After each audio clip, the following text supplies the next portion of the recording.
Thank you very much. And as you well know, if you want to take issue, which I'm sure you do watching this programme because it drives people crazy, you can do it at home using our hashtag BBCQT on either Twitter or on Facebook.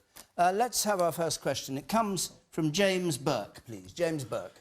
Who should be held accountable for the collapse of Carillion and what action should they face? Right. We've had more questions on this than anything tonight. So who should be held accountable for the collapse and what action should they face? Margot James. I think that you have to hold the directors accountable. You have to hold the senior management accountable. And I think that they will face a great deal of opprobrium. And if, as the government is set in place an inquiry through the Insolvency Service, if they have been found to be negligent or worse, they will, I hope, receive the very heaviest punishment possible. What do you think they did wrong? Well, I think I may be able to just say that we don't know yet exactly what went wrong, and perhaps my words are assuming wrongdoing, and perhaps, you know, they've got to be given a fair hearing. And I did make the point that there has to be an investigation, and the Insolvency Service will do that. But I think that certainly over the last 18 months or so, large dividends and large bonuses were paid at a time when surely the board must have been aware that they were having difficulties getting paid on time. They had a great deal of mounting debt. And obviously they thought they could steer themselves out of it. And in fact, the week before everything went wrong, but finally, the share price was recovering. So even the market obviously thought they were going to survive. But it wasn't an environment in which they should be paying the bonuses that they were paying. And I think that they are culpable of that at the very least. All right. Howard Davies, this is a tricky one for you because you chair RBS and you were very much involved in this and stopped lending them money at some point. But what's your answer to the question, which was who should be held accountable and what action should they face? Well, Margot's right that it is the directors who must be ultimately responsible. But she's also right to say that we shouldn't jump to the conclusions about whether they are guilty of some kind of criminal offence or fraud or anything. What you have to look at is whether they were properly representing the financial position of the company. And the Financial Conduct Authority is investigating that. In other words, when they made their profits, warnings, etc., did they properly describe the position of the company in a way that market investors and borrowers and others could You mean they could be pulling understand? the wool over the government's eyes all the time? I don't think it was necessarily the government, but it could have been the government, but it would also have included shareholders. I mean, were they accurate in describing the financial position of the company? That is the main question that needs to be asked. OK. Let's hear from some... There's a lot of questions on this. The woman there in the middle. Yes. We're looking at, you know, what went wrong with the company, but my question is more, you know, why did Chris Grayling award them billion-pound contracts after there had been a profits warning and a drop in share price? Okay. You know, I think that's the question of the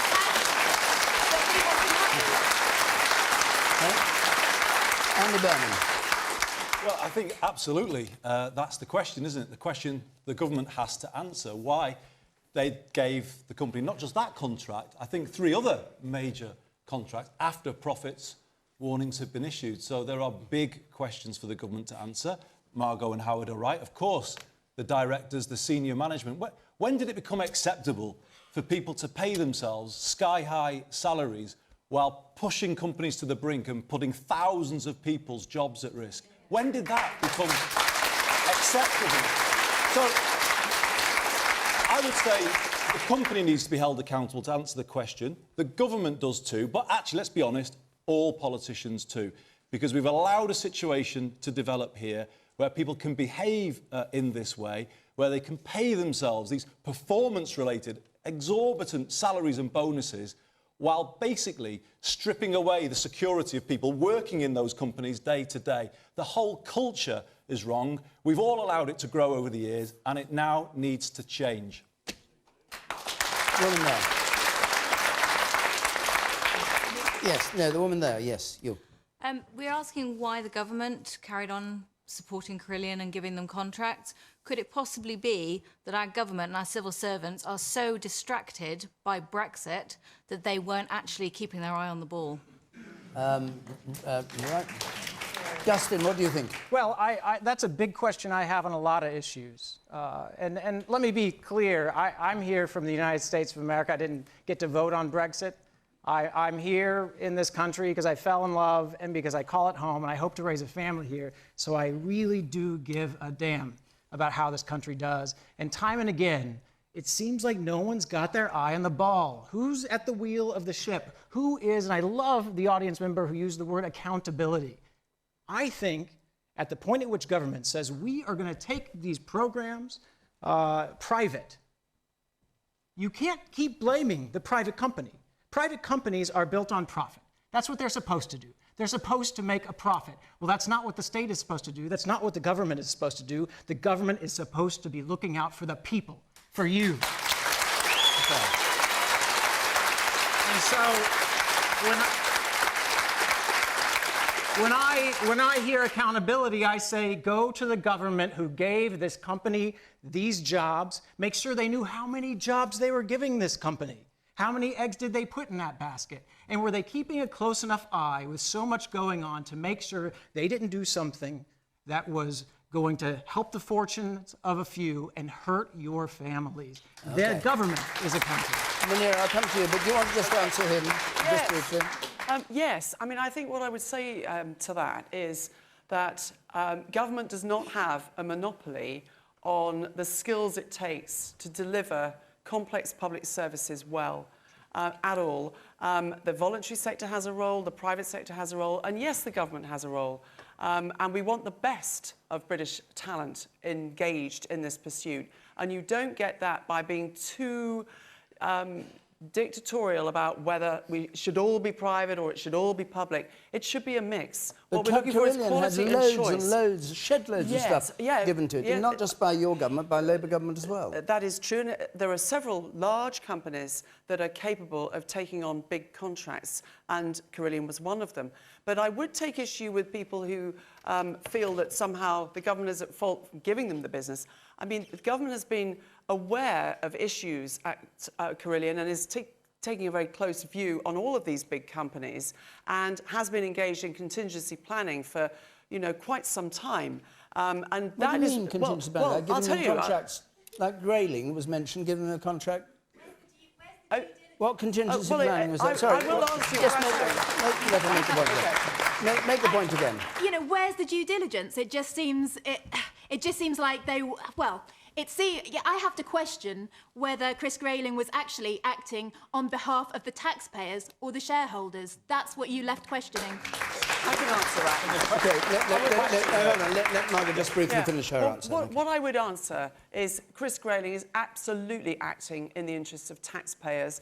And what I was about to say was the due diligence was really carefully controlled when the government identified the need to have joint ventures bidding for these contracts, so that if there was a failure, at least there's another company of sufficient size. And all those contracts that you're talking about, certainly in the last year, have been, the big ones have all been with other companies involved as well, who are now going to take up the responsibility of delivery. Nobody's going to lose a job, no apprentice is going to be out of work, nobody's going to be hurt by this collapse? I mean, I think the biggest detriment, actually, is going to be the SMEs, the small businesses in the supply chain of those big companies. Those are the people, I think, that, you know, if they had too much business with Carillion, I really do feel for them, because it will be very, very difficult for them. The jobs will be there to be done. They'll just be done for another company.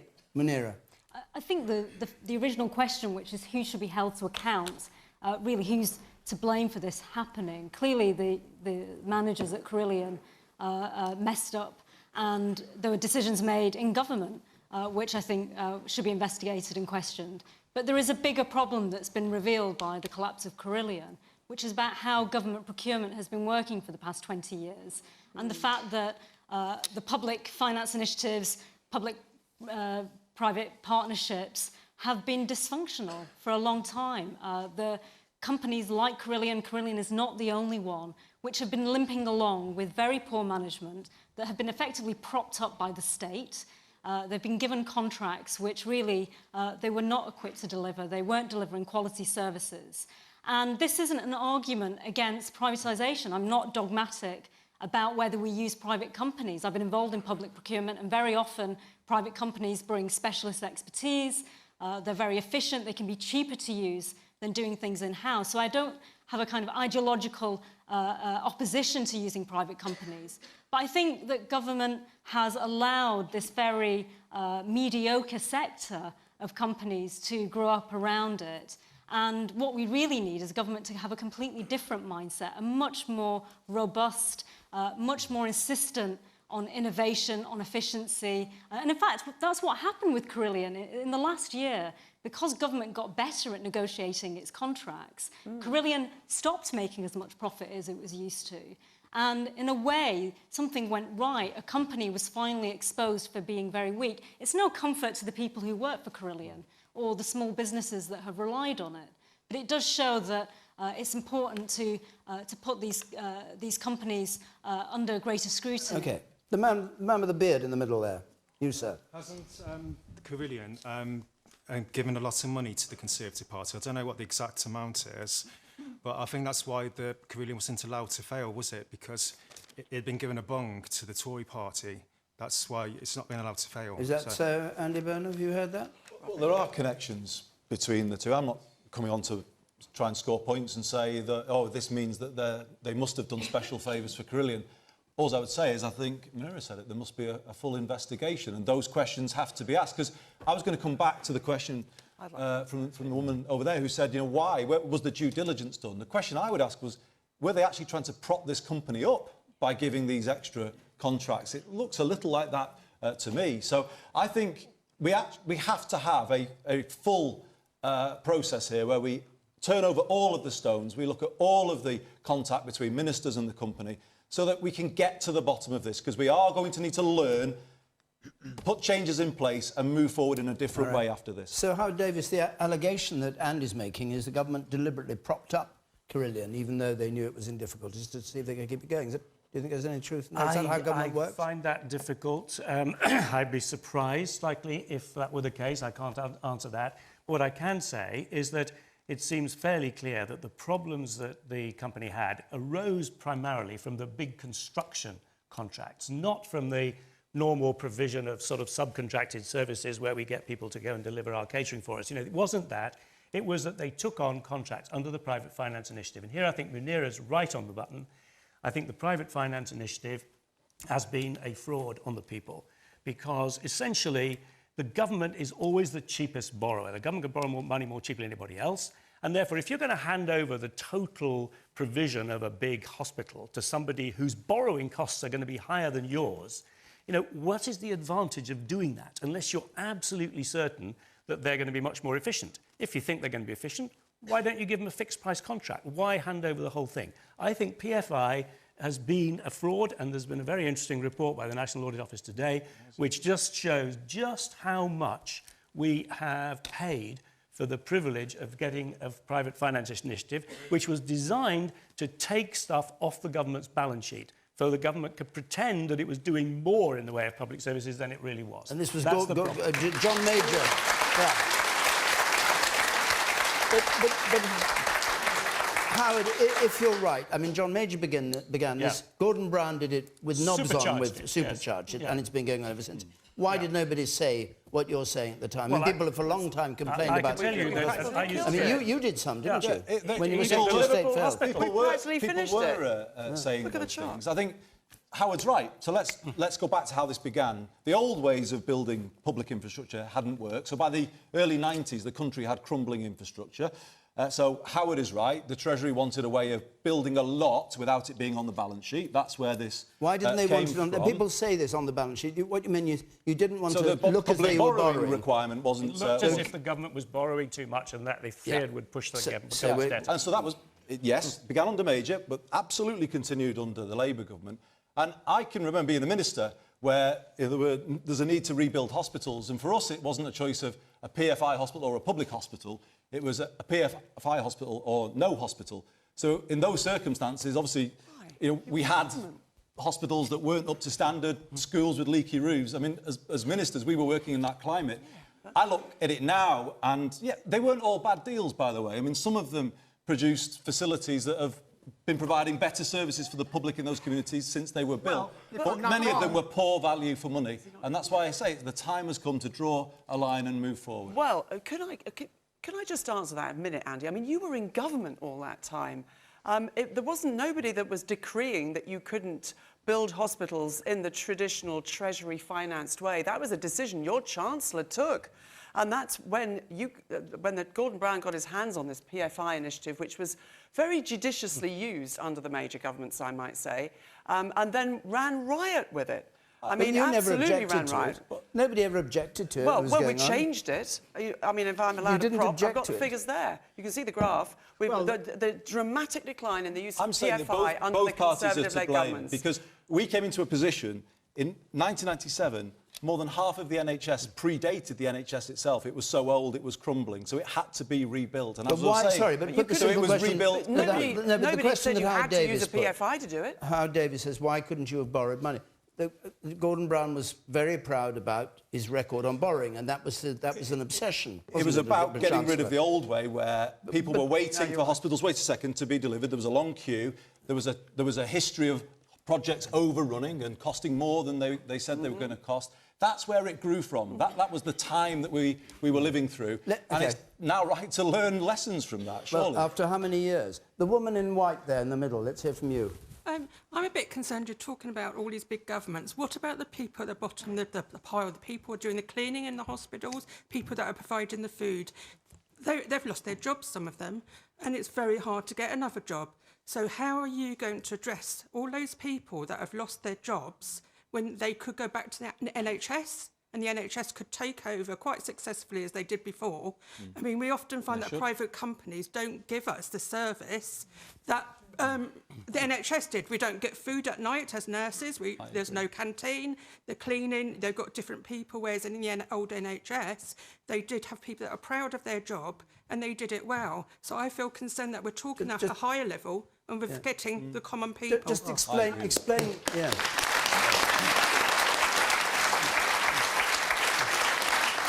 Can you just briefly explain your experience of this? You obviously work in the NHS, Yes, do you? I do. I mean, years ago, there was food 24 hours a day. There isn't now. And you talk about obese nurses, the government are really clamping down on this. There's what, 40% of obese nurses. Well, actually, we can't get hold of decent food because there isn't any when we're on shift. Because the servicing isn't... There's no service. OK. The man there, yes, you, sir. Me? Yep. I think it's disgusting to hear party politics blaming each other. The whole thing about Carillion, it was a few years back, governments used to put out contracts to lots of little people or organisations, etc. Then they made a decision to make it more effective to just put out a contract to one body or a few bodies. That's what's happened here. That Carillion's made up of a lot of individual small companies that were brought together, and it was the company, it was Andy Burnham and you, madam, that together you are equally to blame. And I think it's disgusting to hear you arguing when you really should get together and really look at your policies and do something about them. Can I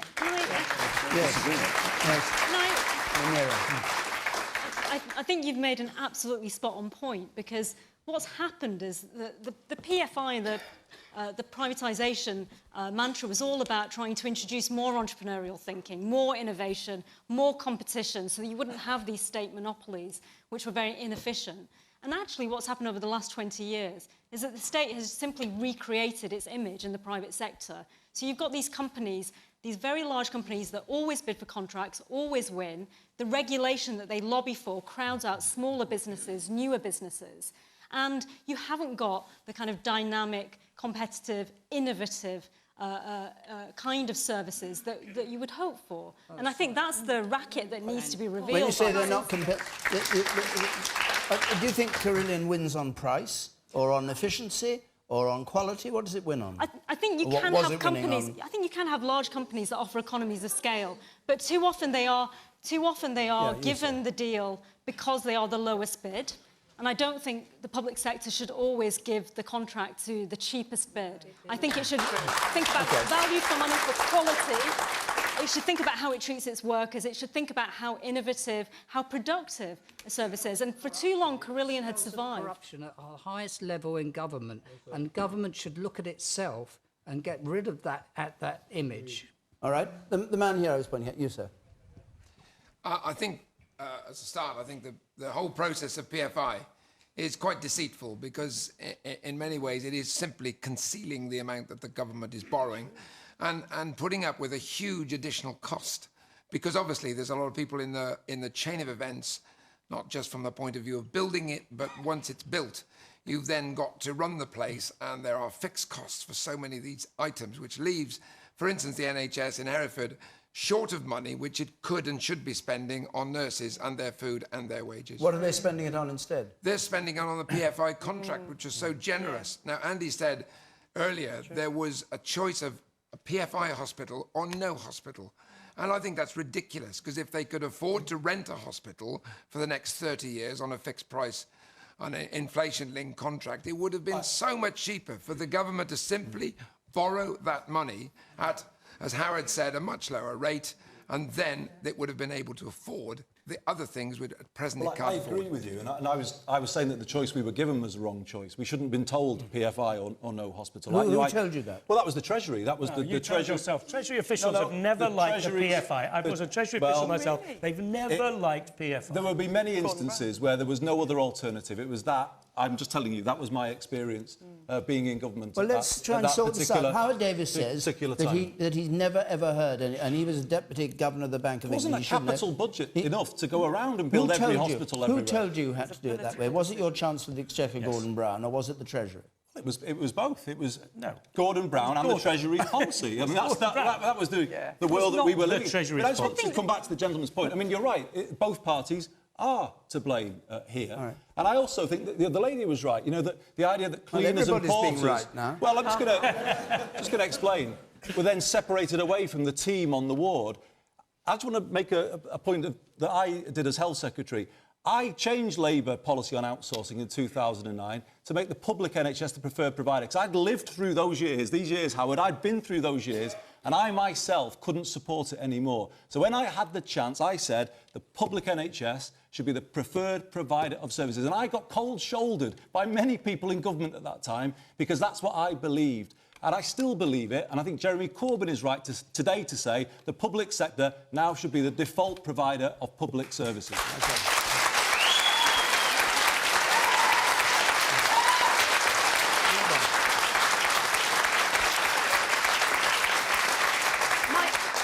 My concern lies with the tens of thousands of small businesses that have been affected by this. As a small business owner myself, albeit not affected by the Carillion liquidation, I know how hard it is.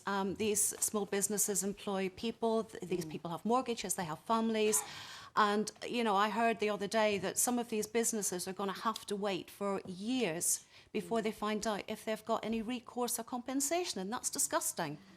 You know, why can we not have an instant decision, or at least not leave it for years before these businesses get their money? Well, the banks have tried to do something. I don't want to just blow my own bank's trumpet because the others have done the same today, have announced a sizable amount of money, in our case 75 million, Santander have done about the same, I think, of money which is available to support small businesses through a period when they're not going to get paid by Carillion. I think that's, you know, the least we can do, frankly, in the circumstances, and I hope that helps.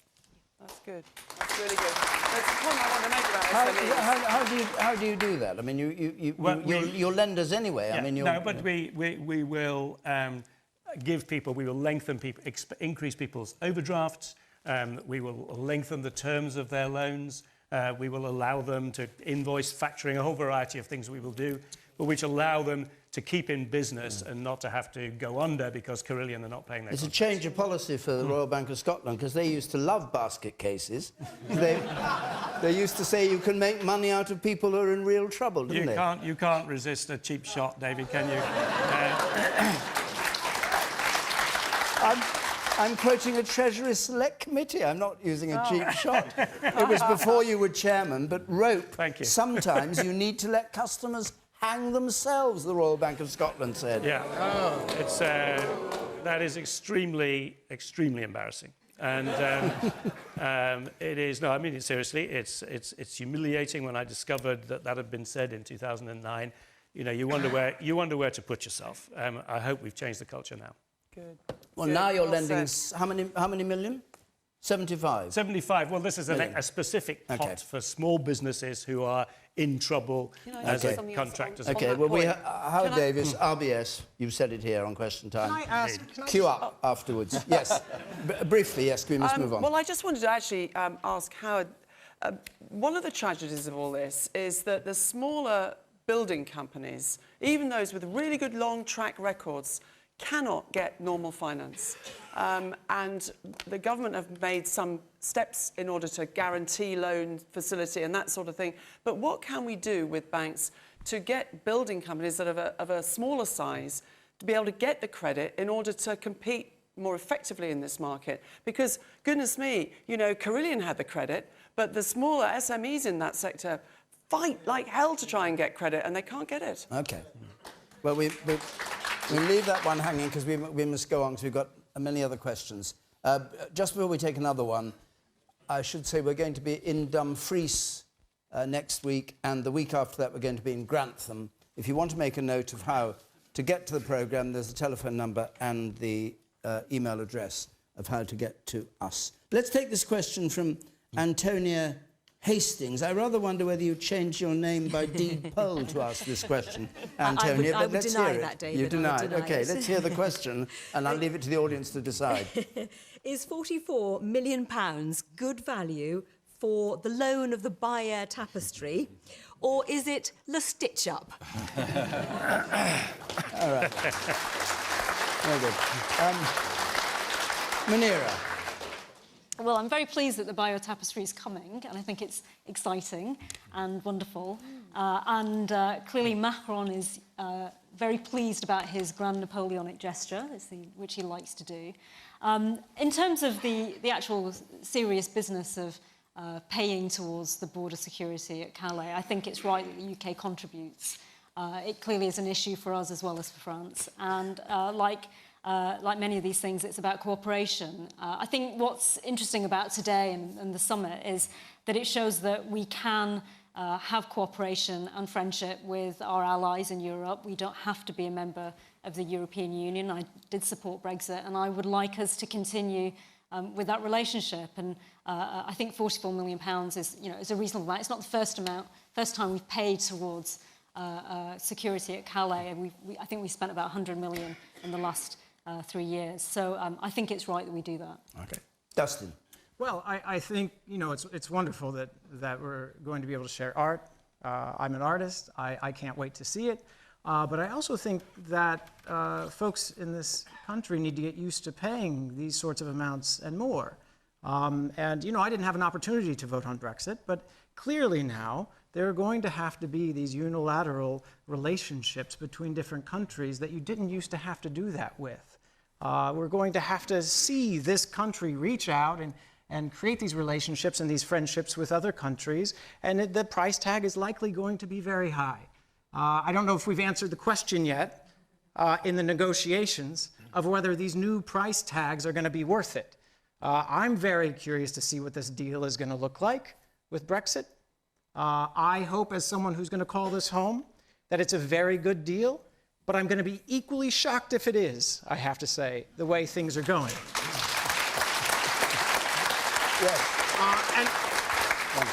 And I'll leave it here and get very controversial for just a second. I hope that once this deal is done and I say, go make a good deal, I want there to be a good deal if we have to do this.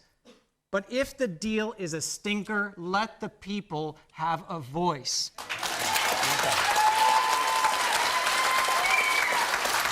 Okay. Back to the Bayer tapestry and 44 million. Look there, yes. I'm just wondering what we should lend to France in exchange. Perhaps a DVD of The Darkest Hour?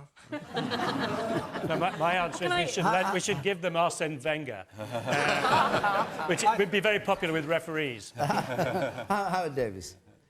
Well, I think that we have to make a contribution in Calais. I think probably perhaps because I sort of read the French press from time to time, I think people in this country don't quite understand how serious an issue the problem in Calais has been for the French.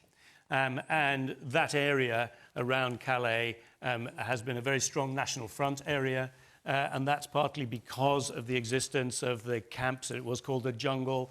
And now we can say, you know, that that's not our fault, but actually the UK has been the magnet, and that's what's been pulling people there. So I do think that if we want the French to keep the border on the other side, I think it's reasonable for them to expect us to make a contribution. The one thing I would add, however, is that it does seem to me that the whole problem of migration must be dealt with at European level. These are people who come in to one European country, often Italy, they get through to France and they want to come here. The idea that we can kind of deal with this just on our own seems implausible to me. I think there has to be a collective approach to the problem of economic migration into Europe. And do you think he played a blinder with the Bayeux tapestry? Didn't that was expected? I think he is a very cute character, Macron. A cute character, or acute? I think he's a great showman. Cute in the sense of, you know, thinking of smart little ideas. Yeah. Many people say it's his wife, actually, who thinks up these ideas, but I wouldn't like to be certain about that. But no, I think it's a good gesture, and I think it's, you know, I think people feel good about it. OK. The woman there. I think it's an absolute bargain, but I also think that Britain is feeling very small and very lonely and a little tiny island, and we need all the friends we can possibly get. So bring over the tapestry. We can send the crown jewels back to Paris.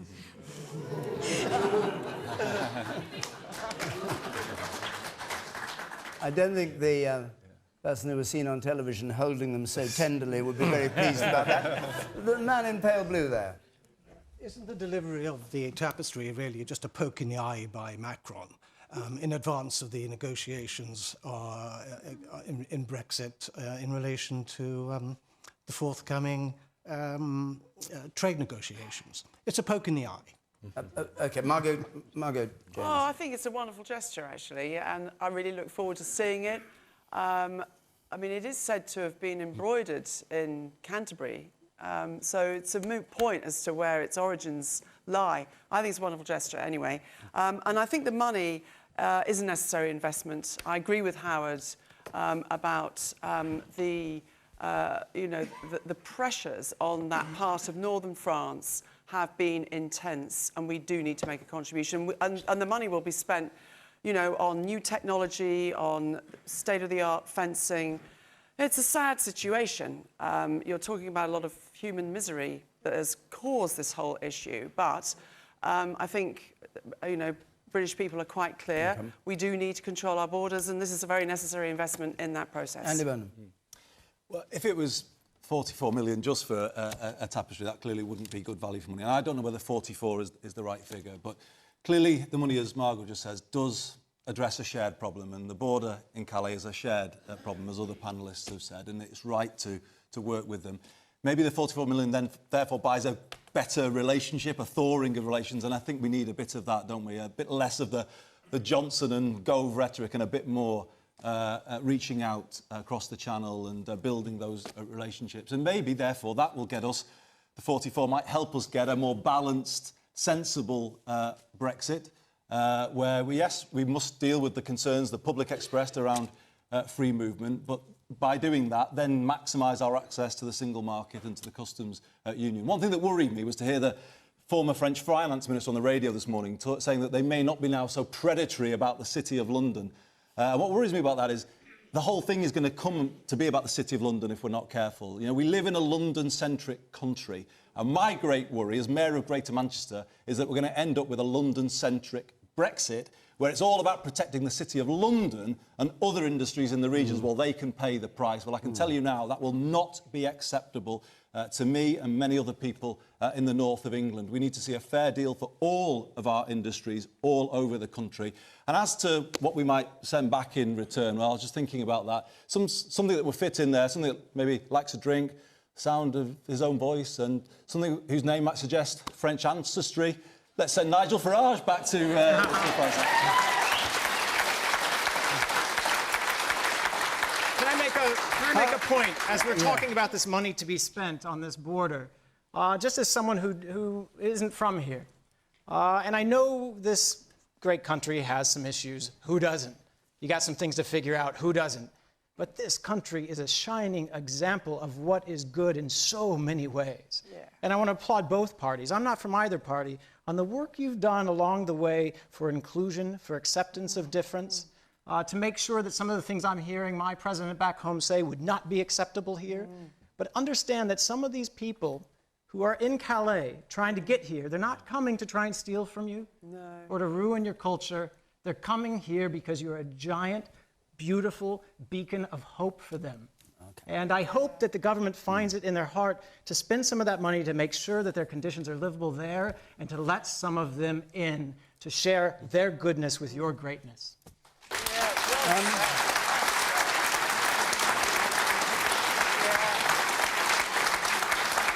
Just before we leave this, Howard Davies, what do you think the threat to the financial industry in Britain is, and what do you think about the way that the Brexit talks are going, from your standpoint as the chairman of one of the big banks? Yeah, the position is not particularly good, because where we've got to is a notion that we should build on the Canada relationship. You know, it was Norway or whatever. And Canada, the Canada deal with the European Union is basically about goods. It doesn't have any financial services or services component. So we would not get free trade in financial services out of a Canada deal. And that's the proposition that's sort of currently on the table. So I'm rather anxious about it. And I hope that we can, over the next few months, that the government will focus on building up from a Canada deal to include services. And that's not just about financial services, but London's exports of cultural services, media, law, etc., are very, very important to the country as a whole. You know, I'm more of a Mancunian than Andy Burnham is, actually, who's a Scouser, really. And so I'm not having someone who's going to be more Mancunian than me on this panel. This is not just about London. This is about the fact that Britain is a big service exporting country, not just from London, and we've got to get a services deal as part of our negotiation. But we know that Macron wants to get as much of the banking as he can to Paris. We know the Germans would like to have it in Frankfurt or somewhere. Yes. Do you think London's going to be able to defend its corner? I think London, city, let me call it that. I think London will remain the biggest greater financial centre, but I think that there will be some rebalancing within Europe. I think that's an inevitable consequence of Brexit, which I regret. But I think the task is to minimise that. But I think, you know, the French finance chief was on the radio this morning saying that Brexit is not going to be the catastrophe that a lot of people predicted it would be for the city. And I think what you're seeing in Macron is a president who knows how to negotiate. I mean, he's being very bullish. He's saying things like, we will steal your finance sector. Of course he is. That's exactly what you do when you represent your country in a negotiation. And I would like the leaders of this country to also be confident, to also make clear that there are certain things that we would like to see happen. And if we were talking about what we would want to send back in return for the biotapestry, I suggest we send back the Magna Carta, which is about democracy. It's an artefact of historic importance to the world. And it will remind the EU that the reason that we're making this decision, that we're entering into these negotiations, is because a democratic vote was taken in this country. Okay. And people did actually. The woman there, yes. And then I'll come to you. Yes. I'm wondering, we're talking about this £44 million bill for the tapestry. And we're talking about it in terms of really schmoozing up towards the trade negotiations for Brexit. So are you going to add that onto the price tag of Brexit?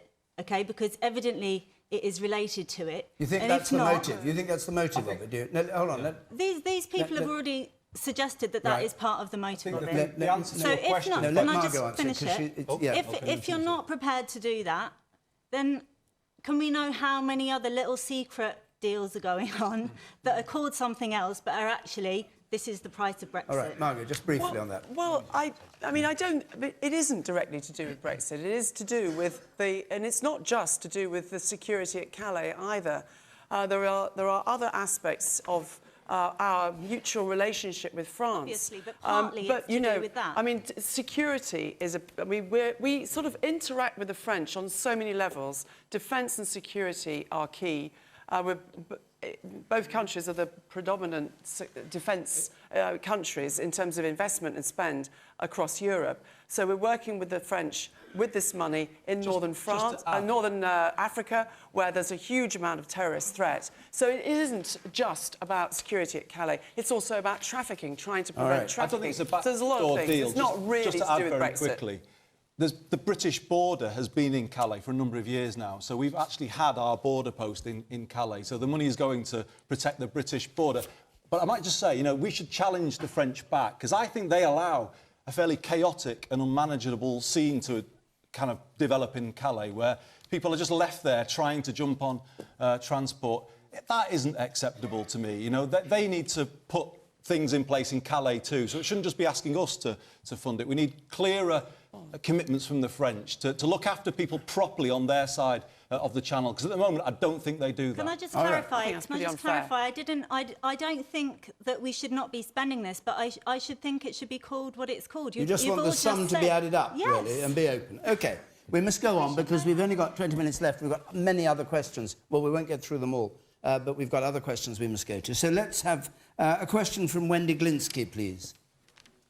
What should the government do about the hemorrhaging of nurses from the NHS? This week, the head of the Royal College of Nursing said that the NHS is hemorrhaging nurses. 1 in 10 left the profession in England in each of the last 3 years, and half of them under the age of 40. Howard Davies. If you look at the numbers, it would appear that the big change over the last couple of years has been that we've now got European Union nurses going home rather than coming here. So it's been the change in the net number of European Union nurses has been more than all of the change in the net number of nurses coming into the NHS. And it would seem that part of that, apparently, I can't quite believe this, was that some new language test was introduced, which actually did mean that some people who would otherwise have got in, couldn't got in, including, as I read, an Australian nurse who failed the English test. That doesn't surprise me, knowing a few Australians. But I think that we do have to... Apparently, that's now been changed, and so maybe that will have an effect. But I do think that it's very important that we do convey the right message to people coming into this country. We do need these nurses. We've been relying on quite a few EU nurses, and we ought to be clear, not that we have been dragged kicking and screaming to an agreement on migration as part of Brexit, but that we actually want talented people to come here and work in our system. In what sense is the signal not being sent out? Well, I think that the way in which we approached the issue of what the rights of EU citizens were going to be here was very grudging. It took about a year to get to the point where we accepted that the ones who were here and legitimately here and with a proper job and everything were going to be welcome. And I think that that was the wrong messaging. And I think we're seeing the price of that in the NHS. You're nodding vigorously the dialogue around Brexit, even though it might not have represented what Brexit was about, the dialogue I was hearing on the street was so hateful toward people from other places. That couldn't be helpful. But I sort of want to ask the question we have a nurse in the audience who asked a question earlier. What is it like to be a nurse right now? It's hard. I mean, the basic wage for a staff nurse is very difficult. If you're a young nurse, that's all right. And people coming abroad, they don't complain about that because they're young nurses. But once you've got a family of being a nurse in 20 years, I mean, would any of you like to be earning $28,000 a year? Because the mortgage rate has gone up, the gas and electric, the food, everything. Have you had people in Hereford leaving? Are you in a hospital in Hereford? Yes, a lot of them have gone to agency and to the private hospital up the road. All right. It's better paid. Hold on a second. The woman here, I'll come back to you. I'm an NHS nurse, and I really don't entirely recognise what you're saying, because I know why nurses are leaving. Nurses are leaving the profession for exactly what that lady is saying, and nurses are leaving to go back abroad because they can't believe the conditions that they are working under in our wonderful NHS. I am so proud of my profession. You know, we work with our hearts and our hands and our heads, and we are not valued. We are losing money. Yeah, I think that's the answer.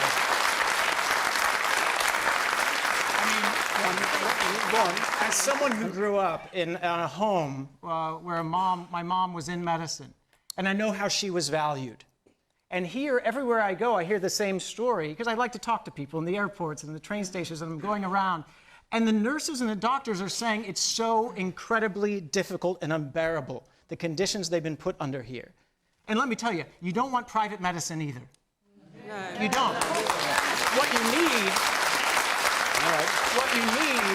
is a real investment in the infrastructure and a real investment in the NHS so that you have enough people that you can handle the workload, so you can have livable hours. So this looks like a job that people would want to have and they can raise a family, and that's going to cost money. And it's going to take you guys making some tough decisions about where that money comes from. And I will say, as one last thing, as an American, I look at this country and I say, who's benefiting from this very healthy population, this beautiful thing that could be the NHS? And it's these corporations. It's these businesses that are coming here and they're reaping the rewards of all of you beautiful, healthy people.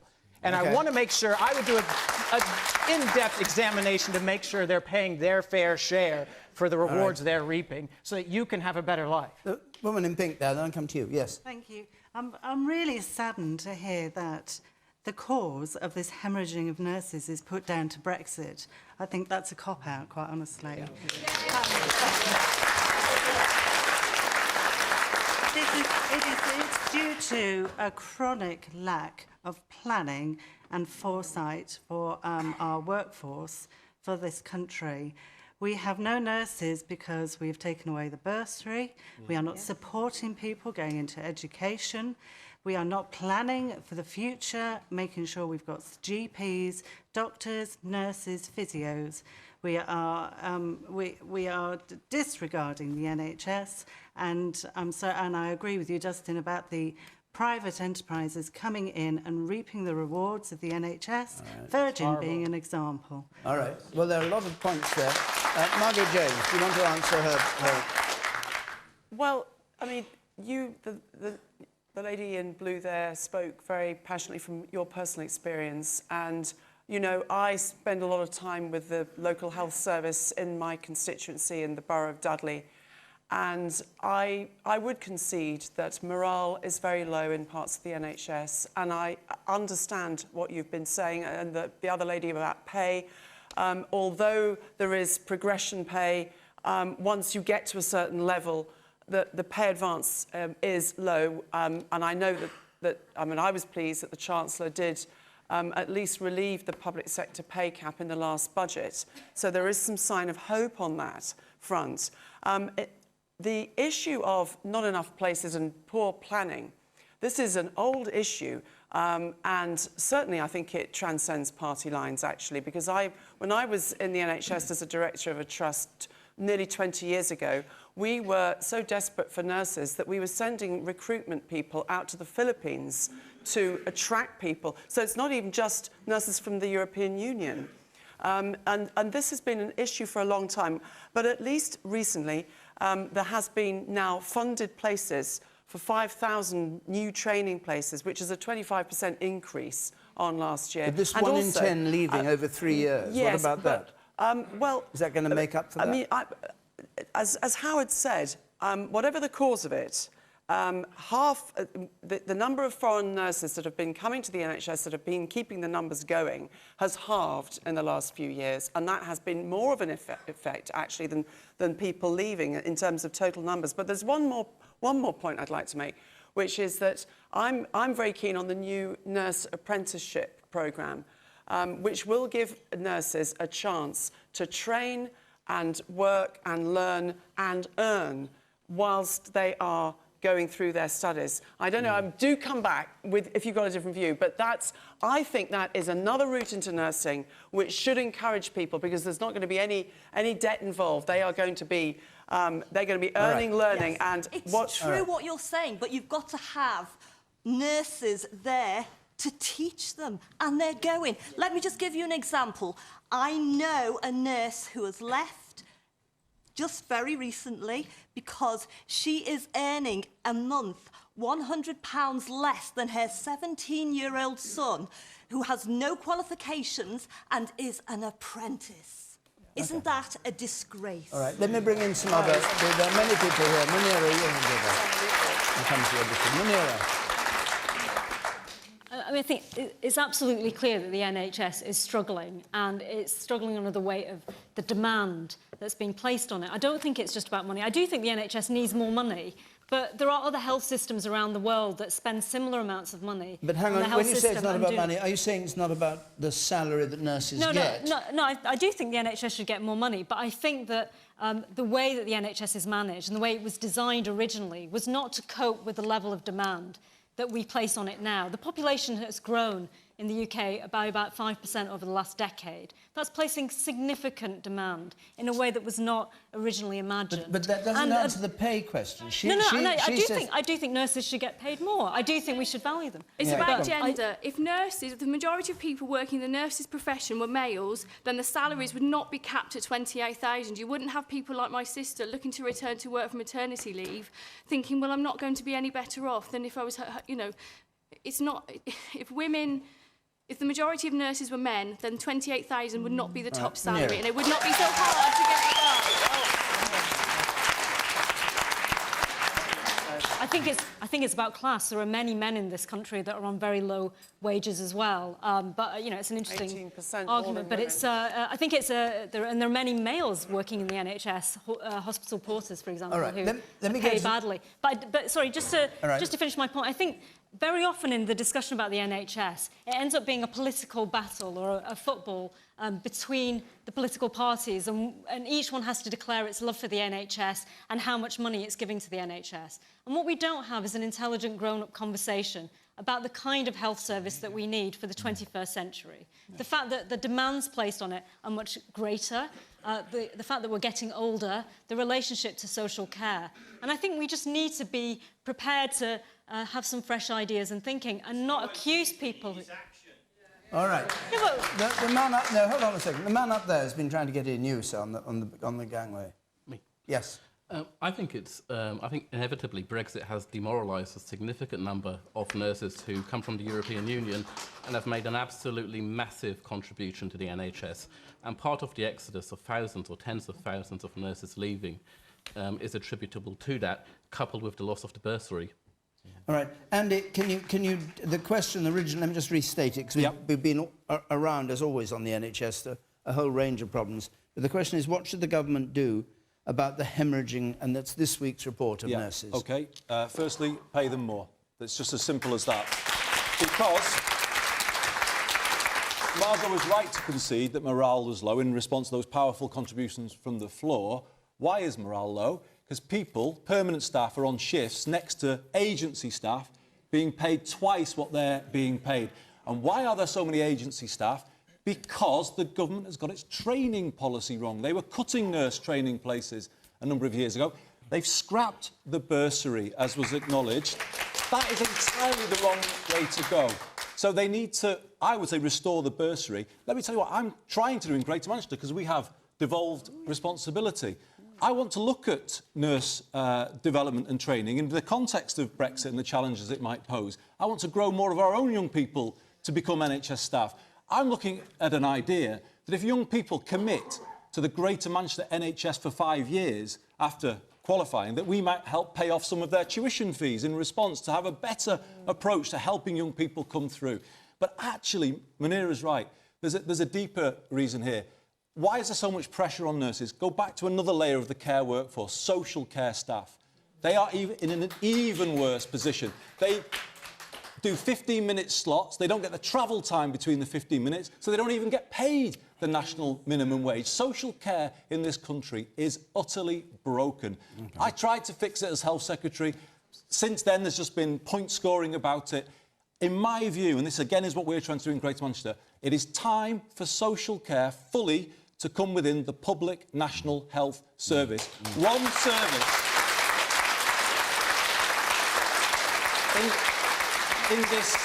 In this 70th anniversary year, that is the way to renew the National Health Service for the century of the ageing society. One service covering people's physical, mental and social needs. And if you want one example where outsourcing really has seen the worst kind of capitalism, it is in social care, where older people have seen services utterly slashed, and there's been profiteering on the backs of the most vulnerable people in our society. Okay. Quick if you would, because we're coming towards the end. What I don't understand is there is so much public support to put more money into our NHS, to pay our nurses more, to support our nurses and reinstall the bursary programme. Because if you're going to be a nurse and you're going to qualify earning less than £30,000 a year, but you ended up in so much debt with such high interest rates to pay, why would you do it? It doesn't make any sense. And I wonder if, you know, the Conservative government that we have is ideologically making the NHS, underfunding it, so then they can make the argument for privatisation.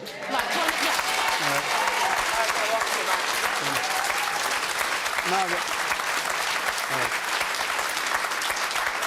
You'll have to be, Margaret, you have to be very brief in your answer. I'm very sorry there's such enthusiasm for what you've said, because it is utterly untrue. I'm sorry.